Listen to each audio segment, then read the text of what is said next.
البتہ دیکھنے کی بات یہ ہے کہ اللہ تبارک و تعالی نے تو اس دن ہمیں آپ کو اپنی رحمت سے دھویا اور ہماری مغفرت فرمائی اور ہماری برائیوں کو بھی اچھائیوں سے بدلا. ان کا تو یہ کرم ہے. اب عیدگاہ سے نکلتے ہی کیا پھر گناہ میں مبتلا ہو جاؤ گے؟ پھر گناہوں کی زندگی شروع کرو گے؟ پھر اپنے دل پر گناہوں کے داغ لگاؤ گے؟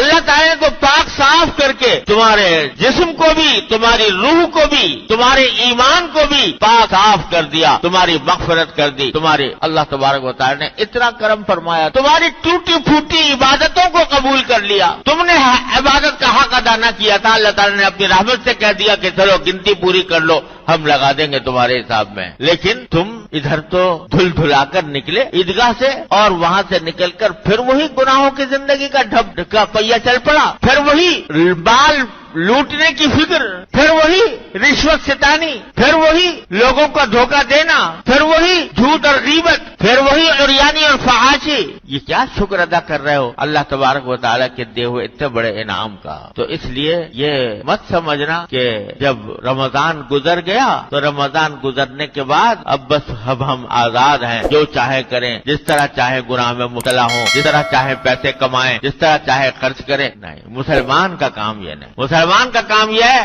کہ جب ایک کپڑا تازہ دھل کر آیا تو جتنا تازہ ہوگا، جتنا نیا ہوگا، اتنی ہی حفاظت بھی زیادہ کی جائے، کیونکہ اس تازہ اور نئے کپڑے پر چھوٹا سا بھی داغ لگے گا تو بہت برا لگے گا، دور سے نظر آئے گا. میلا کچیلا کپڑا ہے، اس پر 10 داغ پہلے سے لگے ہوئے، ایک اور لگ گیا تو کیا ہو گیا. لیکن جو صاف ستھرا دھلا ہوا کپڑا ہے، اس کے اوپر اگر ایک چھوٹا سا بھی داغ لگ جائے گا تو بہت ہی بھدا معلوم ہوگا. لہذا جب اللہ تعالیٰ نے اپنے فضل و کرم سے، اپنی رحمت سے ہمیں آپ کو دھو دیا تو اب ذرا کوشش کرو کہ اب دوبارہ یہ داغ گناہوں کے نہ لگے. اس بات کا عزم کر لو. جس طرح رمضان کے اندر جب روزے میں پیاس لگتی تھی تو پیاس کو پانی پینے کو جی چاہتا تھا، لیکن نہیں پیتے تھے. کیوں نہیں پیتے تھے؟ کہ اللہ تبارک و تعالیٰ کی ناراضی کا ڈر ہے، روزہ ٹوٹ جائے گا، اللہ تعالیٰ ناراض ہو جائیں گے، اس لیے نہیں پیتے تھے. اب تمہارے سامنے بہت سے گناہوں کے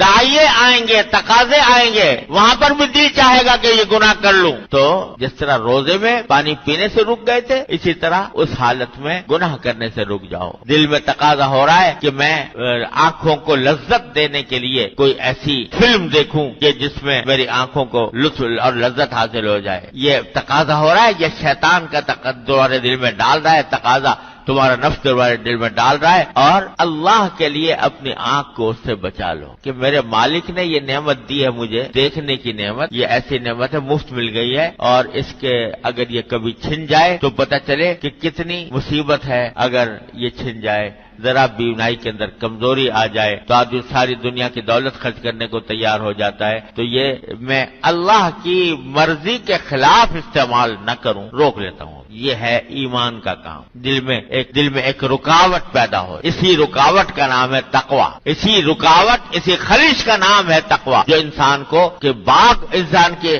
خواہشات کے اندر لگام ڈال دیتی ہے. جس طرح روزے میں تھا، بھئی یہاں پر بھی یہ کام کرو. غیبت کرنے کو مجلس جمی ہوئی ہے، ہنسی مذاق ہو رہا ہے، ہنسی ٹٹے ہو رہے ہیں، اور اس میں کسی کا ذکر آ گیا، اس کا مذاق اڑایا جا رہا ہے، اس کی برائی کی جا رہی ہے، اس میں مزہ آ رہا ہے. یہ گناہ کا تقاضا پیدا ہوا. تو جس طرح روزے میں رک جاتے تھے، اسی طرح اس موقع پر بھی رک جاؤ کہ نہیں میں کسی مسلمان بھائی کی اس کے پیٹھ پیچھے برائی نہیں کروں گا، کسی کا اس طرح مذاق نہیں اڑاؤں گا کہ جس سے اس کی دل آزاری ہو، اس کی دل شکنی ہو، اس کا دل ٹوٹے. ایک موقع آ گیا سامنے کہ کوئی شخص ہے، اس کا کام تمہارے سے اٹک گیا، اب تمہارے پاس ایک موقع ہے کہ اس سے ایک خطیر رقم کا مطالبہ کرو، رشوت. تمہیں کسی ملازم ہو، کہیں محکمے کے سربراہ ہو یا محکمے کے اندر کوئی ذمہ داری کا کام تم کرنے والے ہو، اور وہاں پر کوئی آدمی کسی آدمی کا کام پھنس گیا اور تمہارے پاس موقع ہے کہ تم اس سے ہزاروں لاکھوں کا مطالبہ کر لو